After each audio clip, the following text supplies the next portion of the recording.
Bonjour, dans cette vidéo, je vais vous présenter la structure de données la plus utilisée en langage Python qui s'appelle liste. Bienvenue tout le monde. Par définition, les listes sont des collections d'éléments, mais contrairement aux tuples, les éléments d'une liste sont modifiables. Ce type de structure de données s'appelle liste. Comme vous voyez, les éléments de la liste sont écrits entre deux crochets séparés par des virgules. Si on veut afficher ces éléments, on écrit tout simplement le nom de la liste. Si on écrit type, le nom de la liste, il va m'afficher le type liste. Chaque élément de la liste possède ce qu'on appelle un rang ou bien index. Le premier élément a le rang 0, le deuxième élément a le rang 1, etc. Donc, on peut accéder à chaque élément de la liste à travers son rang. Comme vous voyez, la liste 1 est construite à partir de 3 variables A, B, C. Si on veut modifier le premier élément, il suffit d'utiliser son rang à côté du nom de la liste en question. On peut aussi créer des listes de listes, c'est-à-dire les éléments de la liste est une liste. Et on peut accéder à tous les éléments de la liste par l'ajout d'un deuxième rang ou bien d'un deuxième index. Si par exemple, on veut accéder au premier élément de la liste, c'est-à-dire l'élément de rang 1, et le premier élément de rang 0, on met tout simplement liste 1, 0. Les listes de listes sont utilisées en Python pour représenter les matrices.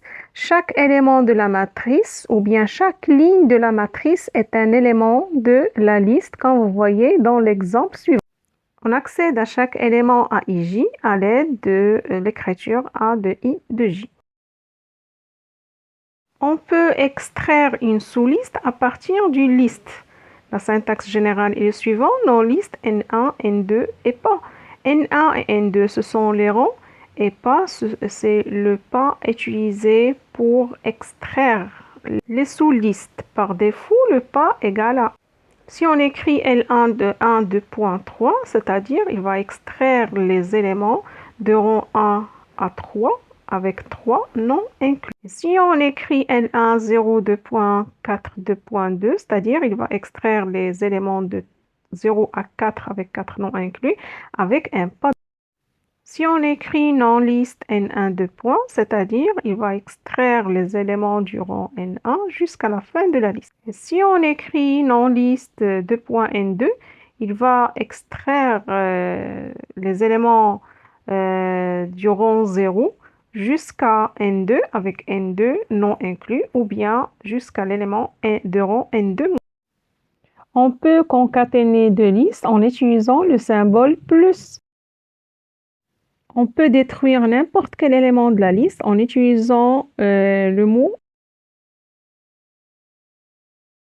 del avec le rang de l'élément à supprimer. Et del, le nom de la liste, il va supprimer la liste tout entière.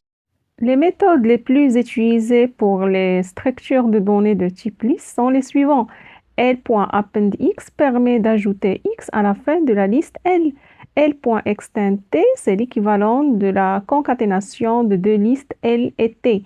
L.insert IX, c'est-à-dire l'ajout de l'élément X au rang I de la liste L. L.remove X permet de supprimer l'élément X de la liste L. L.pop permet de supprimer le dernier élément et le renvoyer. Et L.popI permet de supprimer l'élément d'indice I et le renvoyer. L.countX, c'est-à-dire le nombre d'occurrences de X dans L. Et L.sort, il permet de trier les éléments de la liste. À la fin, j'espère que cette vidéo va vous faciliter la compréhension de type liste en Python et je tiens à vous remercier infiniment pour votre attention.